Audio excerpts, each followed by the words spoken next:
Hi guys, welcome to my channel. आज की video का टॉपिक है डीसी मोटर। इस वीडियो में आपको कंप्लीट डीसी मोटर के बारे में बताऊंगा। तो इस वीडियो में आपको बताऊंगा मैं डीसी मोटर क्या होती है, उसके कंस्ट्रक्शन के बारे में हम बात करेंगे, उसकी वर्किंग प्रिंसिपल, उसके एडवांटेज एंड डिसएडवांटेज, उसकी applications and types of DC motor. तो इस वीडियो को आप पूरा देखना, आपको डीसी मोटर से रिलेटेड आपको कोई भी प्रॉब्लम नहीं आएगी। चलिए स्टार्ट करते हैं। सबसे पहले अगर हम बात करते हैं कि डीसी मोटर क्या होता है, तो डीसी मोटर जो मोटर बेसिकली क्या होती है, मोटर दो टाइप की होती है, एसी मोटर और डीसी मोटर। अगर किसी मोटर में अगर हम डीसी सप्लाई दे रहे हैं, अगर डीसी इलेक्ट्रिकल एनर्जी को उसको काय में कन्वर्ट करेगा, मैकेनिकल एनर्जी में कन्वर्ट करेगा, फिर वो मैकेनिकल एनर्जी हमें रोटेशन मोशन प्रोवाइड करती है। ओके, तो आप यहाँ पे देख सकते हैं, मैंने यहाँ पे 4 इमेज ले रखी है। आपने इसमें से दो जो मोटर्स आपने इजीली देख रखी है, जो भी बच्चों के जो खिलौने आते हैं उसमें जो रिमोट कंट्रोल जो कार आती है उसमें लगी रहती है। बाकी जो दो मोटर ये भी अलग अलग पर्पस के लिए यूज़ की जाती है। तो डीसी मोटर जो होती है सभी प्रकार की होती है, बड़ी भी होती है, छोटी भी होती है। तो इनका अलग अलग जगह यूज़ किया जाता है। तो एक ये सिंपल सी डेफिनेशन डीसी मोटर की। नेक्स्ट हम बात करते हैं इसके कंस्ट्रक्शन की। तो जब भी हम किसी मोटर की अगर हम कंस्ट्रक्शन की बात करते हैं तो उसमें दो चीज़ जरूर होती है, एक स्टेटर और एक रोटर।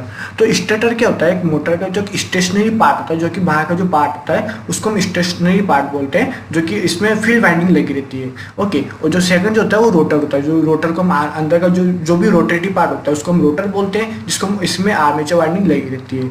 तो वन बाय वन हम सभी का फंक्शन देख लेते हैं, जिससे आपको ईजी हो जाएगा। तो सबसे पहले अगर हम बात करते हैं इसके योग की, तो आप देख सकते हैं जो योग जो होता है इसको हम अदर नेम से बोल सकते हैं। इसका जो ऊपर का जो फ्रेम होता है, उसको ऊपर की जो फ्रेम होती है, मोटर के ऊपर की फ्रेम, जिसको हम योग बोलते हैं। तो इसका मेन फंक्शन क्या होता है, ये मैकेनिकल सपोर्ट देता है, मैकेनिकल सपोर्ट प्रोवाइड करता है। जो भी अंदर पोल्स जो भी आर्मेचर लगे हुए हैं उसका एक मैकेनिकल सपोर्ट प्रोवाइड करता है। और योग जो होता है, ये जो आप योग देख रहे हैं, ये जो बनता है ये कास्ट स्टील या फिर कास्ट आयरन का बनता है। और योग का एक और काम होता है, ये मॉइस्चर और डस्ट से भी इसको बचाता है मोटर को। तो ये तो बात है योग की। नेक्स्ट हम बात करते हैं पोल्स। तो अब ये जो देख रहे हैं, ये जो पोल्स, ये जो नॉर्थ, ये south, north south, south north, okay, तो ये सारे जो होते हैं ये पोल्स होते हैं। तो ये जो ये इलेक्ट्रोमैग्नेट होते हैं, इसमें क्या होता है, ये जो आप फील्ड वाइंडिंग देख रहे हैं इसमें फील्ड वाइंडिंग लगी होती है, जो कि मैग्नेटिक फील्ड प्रोवाइड करती है। इसमें जो पोल्स होते हैं ये फ्लक्स प्रोवाइड करते हैं। ओके, ये तो होता है पोल्स का काम। और जो पोल के आगे जो आप ये देख रहे हो, ये जो ये पोल्स होते हैं, ये जो होती है ये पोल्स होते हैं। तो पोल्स क्या होते हैं, थोड़े पोल से बड़े होते हैं। तो बड़े होते इसलिए होते हैं क्योंकि क्या होता है, जो भी फ्लक्स प्रोवाइड कर रहा है पोल, तो जो एयर गैप बिटवीन जो भी स्टेटर और रोटर के बीच में जो भी गैप रहती है उसमें ये फ्लक्स को क्या करता है, ये फैलाता है। तो इसलिए पोल शू का ये काम होता है। पोल शू भी भाई कास्ट स्टील और कास्ट आयरन का बना होता है। और थर्ड हम बात करते हैं फील्ड वाइंडिंग की। जो मैंने आपको बताया दिया, फील्ड वाइंडिंग जो होती है ये जो भी पोल्स होते हैं उनके ऊपर की जाती है। जब भी हम फील्ड वाइंडिंग में जब भी करंट सप्लाई देते हैं तो ये वाइंडिंग जो होती है, मतलब जो इलेक्ट्रोमैग्नेट बनाते हैं, फिर जो पोल होता है ये फ्लक्स बनाता है, और फिर जो पोल शो होता है ये फ्लक्स जो भी होता है ये फैलाता है, जो किसके बीच में, एयर गैप बिटवीन स्टेटर और रोटर के बीच में। तो ये तो हमने बात करी कंप्लीट स्टेटर की। स्टेटर में क्या क्या हो गया, पोल शोइंग, फील्ड वाइंडिंग और योग। ओके, अब हम अंदर की बात करते हैं। जो भी आप अंदर का हिस्सा देख रहे हैं, जो अंदर का जो पार्ट देख रहे हैं, ये पूरा होता है रोटर। इसको मैं ऑफ कर देता हूँ।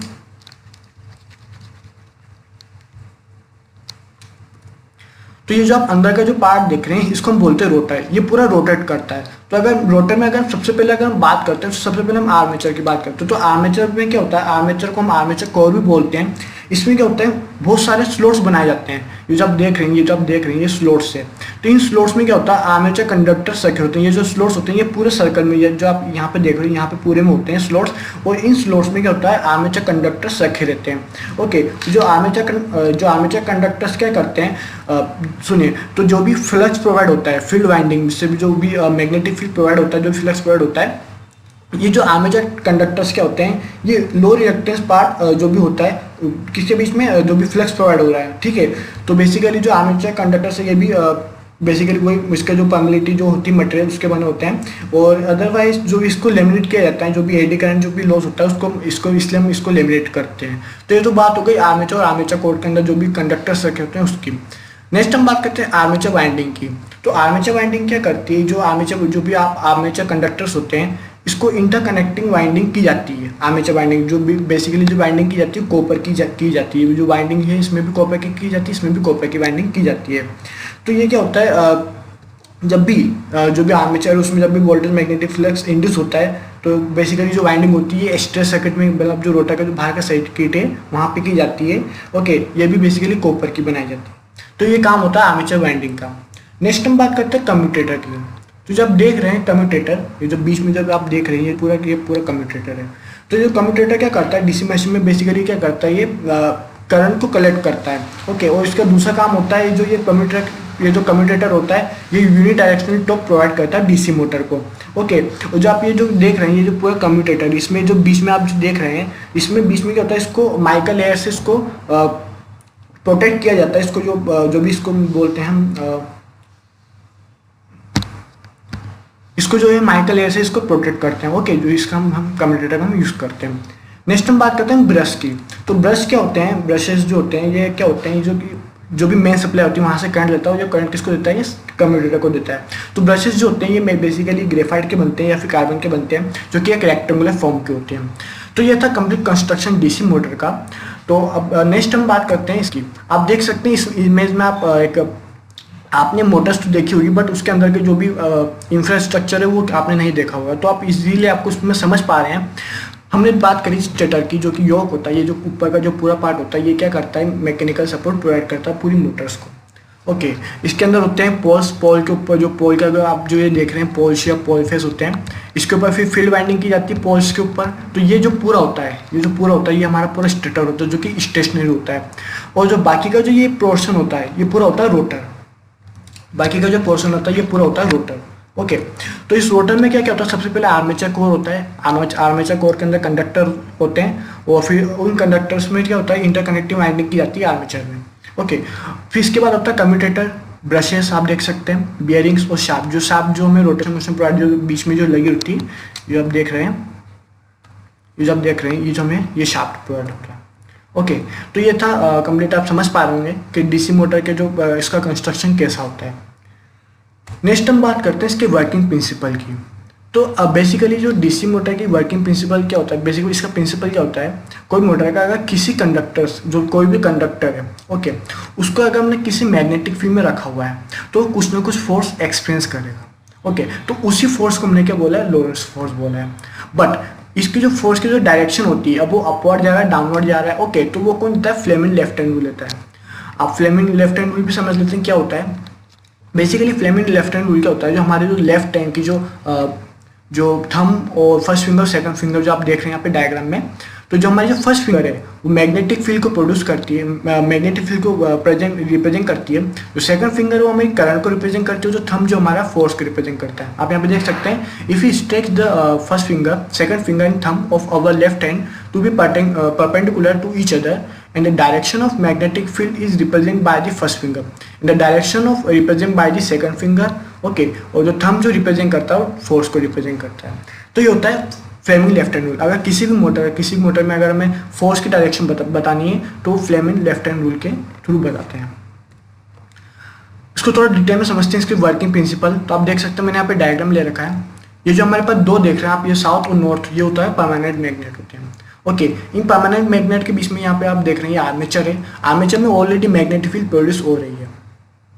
अब अगर ये जो ब्रशेस है, ये जो कम्यूटेटर है, ब्रशेस लगे हुए हैं, अब किसी अगर जो भी आर्मेचर वाइंडिंग है डीसी सप्लाई से कनेक्ट है, हम यहाँ से हम डीसी प्रोवाइड कर रहे हैं। ओके, तो डीसी सबसे पहले कहाँ पे जाएगी, ब्रशेस में, फिर ब्रशेस कम्यूटेटर को देता है, फिर इसमें ऑलरेडी मैग्नेटिक फील्ड प्रोड्यूस हो रहा है। ओके, तो इसमें हम डीसी सप्लाई कर रहे हैं तो उसमें कुछ ना कुछ फोर्स एक्सपीरियंस करेगा। अब आप देख रहे हैं यहाँ पे ये अपवर्ड फोर्स है, यहाँ पे डाउनवर्ड फोर्स है। अब सपोज करना कि यहाँ पे एस है, यहाँ पे साउथ है, और यहाँ पे नॉर्थ। ओके, ये जो परमानेंट मैग्नेट है अलग ही, बाकी जो आर्मेचर के अंदर हम यहाँ पे सपोज करें यहाँ पे साउथ है, यहाँ पे नॉर्थ है। अब जब भी आपने देखा होगा, जब भी हम साउथ मतलब हम अगर दो मैग्नेट, अगर साउथ की जो मैग्नेट होती है वो आपस में रिपेल करती है, एक दूसरे से दूर भागती है। ओके, अब भागेगी तो मतलब अगर ये एक दूसरे से दूर होगी तो ये क्या, इसको ऊपर की तरफ इसको फोर्स लगाएगा, और इसके जो फोर्स की डायरेक्शन बताते हैं हम वो किसके थ्रू बताते हैं, फ्लेमिंग लेफ्ट हैंड रूल के, इसलिए अपवर्ड जाएगी। ओके, अब यहाँ पे नॉर्थ है, अब नॉर्थ आपस में रिपेल करते हैं तो इसको ये डाउनवर्ड फोर्स बताएगा। ओके, फिर वापस से अगर ये घूम के इधर आएगा तो वापस यहाँ पे ये एन हो जाएगा, फिर ऐसे एन एस करके यहाँ पे ये रोटर ऐसे मूव करता है। तो ये होता है कंप्लीट प्रिंसिपल डीसी मोटर का। नेक्स्ट हम बात करते हैं इसके एडवांटेज, डिसएडवांटेज और एप्लीकेशन की। हम बात करते हैं एडवांटेज की। तो एडवांटेज क्या होता है इसका? सबसे पहला जो एडवांटेज होता है इसका हाई स्टार्टिंग टॉर्क होता है। जो ज़्यादातर जो डीसी मोटर को हम ज़्यादातर जो क्रेन्स और जो इलेक्ट्रिकल जो ट्रेन्स होती है वहाँ पे हम यूज़ करते हैं, तो उसका स्टार्टिंग टॉर्क जो होता है वो ज़्यादा हाई होता है। तो इसका एक मेन एडवांटेज होता है। सेकंड एडवांटेज इसका speed control over wide range both above and below rated speed. जिसका जो पार्ट होता है, इसके जो टाइप होते हैं, इसमें जो शंट जो मोटर होती है ज़्यादातर जो मेथड होता है इसमें यूज़ किया जाता है। जो मोटर्स होती है ज़्यादातर जो रोलिंग मिल्स और पेपर मिल्स में यूज़ की जाती है, तो उसमें जो स्पीड होती है वो बिलो अबो चलती रहती है, जिसमें स्पीड कंट्रोल इजीली हो जाती है। ओके, और इसका जो थर्ड है फ्री फ्रॉम हार्मोनी के। अगर हम इसके डिसएडवांटेज की बात करते हैं तो जो डिसएडवांटेज की अगर सबसे पहले अगर हम बात करते हैं तो ये पहला जो होता है इसमें हाई इनिशियल कॉस्ट होता है। इसका जो कॉस्ट होता है बहुत ज़्यादा होता है क्योंकि इसमें जो कम्यूटेटर बेसिस इसमें लगे होते हैं। सेकंड हम बात करते हैं इसको हम जो भी हजार्ड कंडीशन है वहाँ पे हम इसको ऑपरेट नहीं कर सकते हैं। हम इसको ऑपरेट इसलिए नहीं कर सकते हैं क्योंकि क्या होता है, अगर हम इसको हजार्ड कंडीशन में अगर इसको हम ऑपरेट करेंगे तो इसमें क्या होता है, जो ब्रशेस जो होते हैं, इसमें जो ब्रशेस लगे होते हैं इसमें स्पार्किंग होने का चांस रहता है। ओके, तो जो अगर वो स्पार्क हो जाएगा ब्रश, तो उसमें जो कम्यूटेशन होता है, जो उसमें कम्यूटेटर होता है उसको फेल होने का हमारा रिस्क रहता है। इसलिए हम इसको हजार्ड कंडीशन में इसको हम यूज़ नहीं करते हैं। थर्ड हम बात करते हैं इसके एप्लीकेशन की। तो एप्लीकेशन की बात करते हैं तो इसमें सबसे पहले क्या होता है, इसमें ज़्यादातर हम रोबोट्स में यूज़ करते हैं, पंप्स टॉयज में आपको देखने को मिलती है, एलिवेटर्स में हमें देखने को मिलती है, इलेक्ट्रिक ट्रेन्स में हमें इसको देखने को मिलती है। तो ये थे इसके एप्लीकेशन डीसी मोटर के। नेक्स्ट हम बात करते हैं टाइप्स ऑफ डीसी मोटर। अगर हम डीसी मोटर के टाइप की बात करते हैं तो पहला जो मोटर, सबसे पहले हम बात करते हैं परमानेंट मैग्नेट डीसी मोटर की। तो परमानेंट मैग्नेट डीसी मोटर में क्या होता है, इसमें जो मोटर में क्या होता है परमानेंट मैग्नेट लगी होती है जो कि फील्ड फ्लक्स प्रोवाइड करती है मैग्नेटिक फील्ड में। ओके, सेकंड होती है series DC motor. Series DC motor में सीरीज से हम पहचान पाएंगे। सीरीज में क्या होता है, फील्ड वाइंडिंग और जो आर्मेचर वाइंडिंग होती है वो सीरीज में कनेक्ट होती है, इसलिए हम इसको सीरीज डीसी मोटर बोलते हैं। शंट डीसी मोटर क्या होती है, पैरेलल में होती है, जो फील्ड वाइंडिंग और जो आर्मेचर वाइंडिंग की पैरेलल में कनेक्ट होती है, इसलिए हम इसको शंट डीसी मोटर बोलते हैं। कंपाउंड डीसी मोटर क्या होती है, जो सीरीज और शंट है इन दोनों का कॉम्बिनेशन होता है कंपाउंड डीसी मोटर। इसमें सीरीज में भी कनेक्ट होती है, पैरेलल में भी कनेक्ट होती है इस मोटर में।